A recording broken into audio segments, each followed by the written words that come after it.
event. From Yeah, Israel. yeah, yeah. Okay, thank you for correction. And Mr. Zedyu Khan and all of my colleagues, all my sisters, my brothers, all. For inviting myself and my husband. My husband couldn't make it. He's been to the UK twice in the last 6 months for these kind of conferences, so he gave it to me. We're also working with Dr. Chowdhury with the Interparliamentary Commission for Global Ethics, which promotes UN resolutions for a culture of peace that Mr. Chowdhury is also part of. And now I'll introduce what I'm doing. My name is Rebecca Abrahamson, and I am co-director of the Sadiqin organization, along with my husband, Rabbi Ben Abrahamson. We're Jewish people, and we named it Sadiqin, which is Arabic for friends. I was born in America, but we've been living in the Holy Land for the last couple of decades. We provide material for culture and religious diplomacy, that is, increasing the visibility of religious and cultural leaders in the diplomatic process.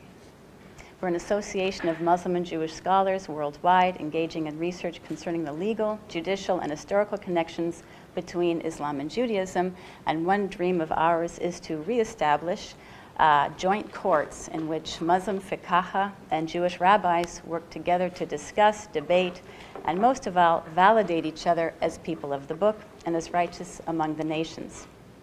Joint courts would replace the courtroom of public opinion. We also represent authentic Islam to the English-speaking world in my articles, Giving Voice to Muslims Who Seek Peace, which is featured in 3 widely distributed Jewish outlets.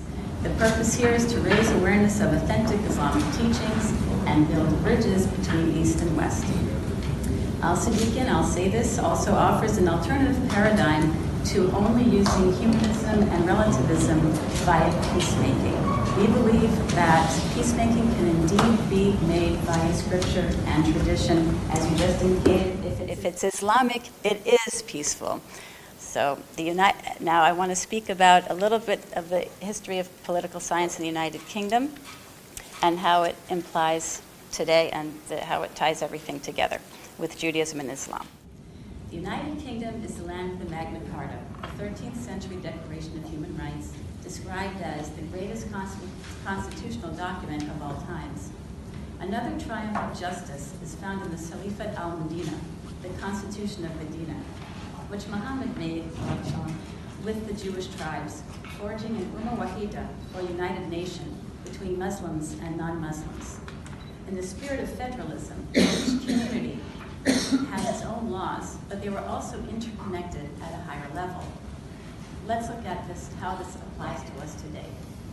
Religious Affairs Chairman of Turkey, Mehmet Gorman, said that religious diplomacy will continue to play an effective role in the way international relations take shape. He said, religion has always been a factor in the effects of international relations. It was a factor in the founding of states. And I will add, this is a factor that we must study diligently in order to create the very strongest bridges between all children of Abraham, from the Christian Hebraists in the 16th to 18th centuries who founded modern political science, to the Jewish community that was subsequently invited to return to England under Cromwell, to the Muslim communities of today. Professor of Government at Harvard University, Dr. Eric Nelson, states that many assume that basic human rights are a secular invention. He says the opposite is true. Human rights are in fact derived from Scripture, as studied by Christian Hebraists in the 16th to 18th centuries. That is, deeply religious Christians who are asserting human rights and fundamental freedoms for deeply religious reasons. These Hebraists included John Selden, who successfully reformed the English Parliament, restricting the power of the monarch. He was impressed with the ancient Hebrew Commonwealth, particularly with the rights of the non-Jewish residents, and with the limited role that even theocracy has in enforcing religious law. That is, even in the theocratic ancient Hebrew Commonwealth, only those laws that threatened public order were enforced. Trespasses of most religious teachings were not punishable by earthly courts, and this finds its parallel in Islam. Another point, all Abrahamic religions assume that the individual dwells within concentric circles, marriage, family, tribe, community, guild, with the state pulling these groups together, but not as the individual being guided directly by the state. According to the vision of John Selden, the role of the government is to enforce only the minimum amount of laws that ensure civil order, similar to the ancient Hebrew Commonwealth. This left room for deeply religious communities such as Quakers, Seekers, Ranters, Catholics. Various Christian groups would be granted religious freedom with no windows into men's souls. This vision of tolerance and variety and the limits of government is crucial to preserve in the present day. One of the first communities to benefit from this vision was the Jews, whom Cromwell invited back into England in the mid-17th century. The lack of unity among believers has empowered secular humanism, with the assumption that moral accountability is human-centered and can be state-imposed. Unity among believers and reclaiming the scriptural roots of modern political science will expand the narrative, as well as raise awareness of the limited powers that the state was originally supposed to have when the concept of separation of religion and state was brought into modern political science. Religion is not meant to be trumped by public opinion, referendum, or judicial activism.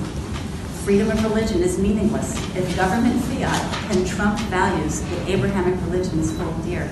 Despot cannot be monarch, nor can it be the state. This is the basic assumption brought down by Christian Hebraists. It mandated tolerance for different streams of Christianity and for Jews, and is what avoided civil war in the United Kingdom. We ignore this heritage at our peril. Let's preserve this as a truly beautiful United Kingdom, cradle of human rights in the West, model of Christendom put into practice.